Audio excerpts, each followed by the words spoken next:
March 9th, 2026. We are in the 5th year, day 14, since the beginning of the full-scale invasion. Welcome. I greet you to the Situation Report. In today's report, we see how the drone war is developing further, especially regarding drone defense. We also see how the Frontline is changing locally in the area of Pokrovsk. And we also see targeted strikes against radar and command structures intended to weaken Russian defenses, as well as much more. A video shows a Ukrainian Sting Interceptor drone destroying a Shahed kamikaze drone over Ukraine. The drone intercepts the target directly in the air and brings it down by colliding with it. This is the new strategy on the Ukrainian side. We can see that anti-aircraft missiles are extremely expensive and not really worth using against drones. Of course, you have to say that every drone that is shot down, no matter how much more expensive the means used to shoot it down was, is still a drone that can no longer hit a target, which might have been even more expensive. You know what I mean? For example, if a Shahed drone only costs around $120,000, but it can hit a target like an important radar installation that costs $40 million, then you're happy to shoot it down with a $2 million missile. Even if $2 million for the missile is way too much for such a cheap drone. In the end, though, it still protects a target that is much more valuable if we're just talking about the financial cost. But since Ukraine, they can hardly produce any themselves and get a lot from the West, almost everything from the West, so they have to be frugal. Because such expensive missiles are especially suited for shooting down cruise missiles or ballistic missiles, and not just for shooting down cheap drones, for which theoretically you could also use a heavy machine gun, which is much cheaper. And so they looked for another solution, because machine guns aren't always available everywhere, and no one can guarantee that the shooter will always have a drone in their sights. And that's exactly why interceptor drones were developed, like this thing here. And this relatively simple interceptor drone costs about $3,500, so it's not that expensive, are among the systems that Ukraine has now sent to the Persian Gulf, so that the more or less unprepared United States forces have something to counter Shahed drones. Please don't misunderstand me with this statement. The United States has many ways to intercept Shahed drones, but a Shahed can be produced cheaply, whereas a Patriot advanced capability, 3 missile, which they use for defense, cannot. And that's exactly the same problem we see in Ukraine. In the first days of the fighting, the United States fired anti-aircraft missiles worth almost $4 billion to defend against small, cheap drones that each cost about 120,000 euros or $120,000. And that's what I meant by unprepared. It's not that the drones couldn't be intercepted, but rather that the right or cost-effective means to do so are not available, to be able to justify it economically. The delivered drones are intended to help protect their fleet or bases in neighboring countries against Iranian Shahed drones.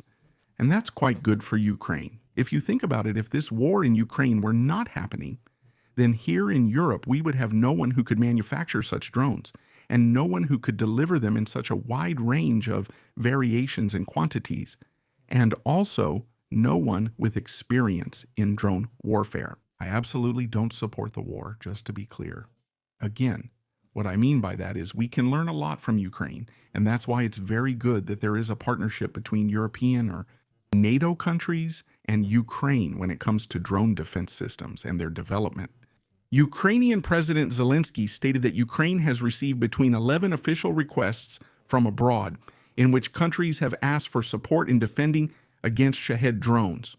These countries include, of course, the states near Iran, which have also been hit in recent days, several European countries, as well as, logically, the United States. The background is that Ukraine has been confronted with attacks by these Iranian kamikaze drones almost daily for years, and has therefore gained extensive practical experience in detecting, disrupting, and also intercepting them, which we just talked about. So we're not just referring to intercepting the drones now. This experience includes both acoustic detection systems developed in Ukraine, electronic warfare that was also developed and tested there, as well as cost-effective interceptor drones, which we have already talked about, that are specifically used against such targets. He emphasized that Ukraine is always fundamentally ready to support its partners, especially countries that have also helped Kiev militarily, and politically. At the same time, however, it must be ensured that such support does not impair Ukraine's own defense capabilities. And by that, he of course means that they want something in return that they cannot produce themselves or only have in very limited supply. But we in the West, for example, already possess anti-aircraft missiles, which Ukraine repeatedly relies on heavily. The Russian Z propagandist Maxim Kalashnikov is increasingly concerned about the Ukrainian Flamingo attacks. In a comment, he explained that these strikes now reach as far as the Republic in various places. By the way, that's back here.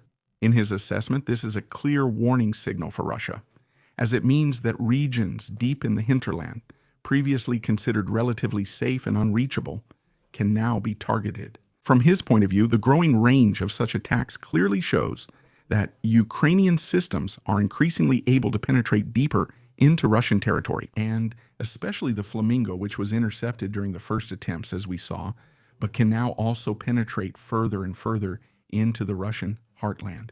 For more than a year, fighting with varying intensity has been ongoing west of Pokrovsk in the area around Budashne. During this period, the attacking Russians there, the Russian 15th, succeeded. The motorized rifle brigade, which has now been stationed there for a year, supported by various assault battalions and territorial rifle regiments, managed to slowly push the front line 1 to 2 kilometers north, and that within 12 months.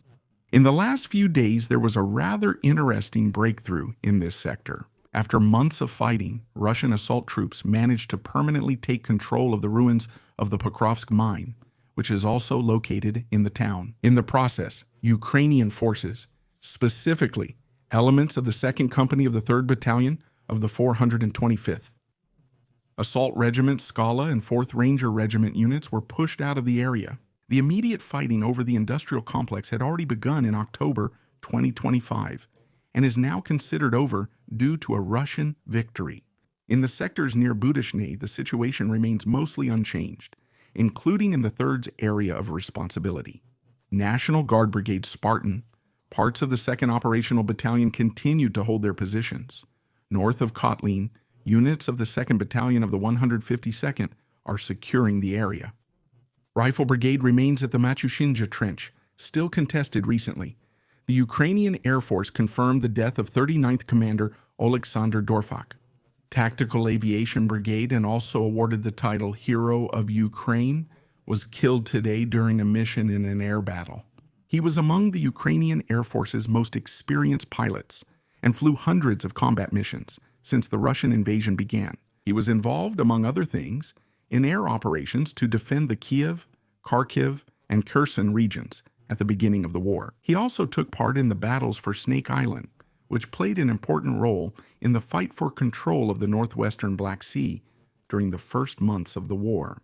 With his death, the Ukrainian Air Force lost a very experienced commander and combat pilot who had regularly participated in missions since the beginning of the war. His career is representative of many Ukrainian pilots who have been on duty almost continuously since 2022. Ukrainian special forces were able to attack several Russian radar positions in Crimea, as well as a command post in the Donetsk region. According to Ukrainian sources, the following systems were destroyed: a 5N84A type radar, a Nebo-U radar, which is extremely expensive and rare, as well as 2 other radar systems that were located inside a radome in occupied Yevpatoria. Additionally, an element of a Russian command post in the Donetsk region was hit. The destruction of such radar systems is particularly relevant in the context of air warfare over Crimea, as they are part of the Russian early warning and air defense structure. When these sensors fail, gaps appear in reconnaissance and target acquisition, which can make it easier for Ukrainian attacks with drones and cruise missiles. Thanks to all subscribers, channel members, and the ALGO crew, especially Lieutenant Colonel Renicky, Steely Adress. I'm Freddie Mehrhofer. Please subscribe, like, comment, and see you in the next Situation Report.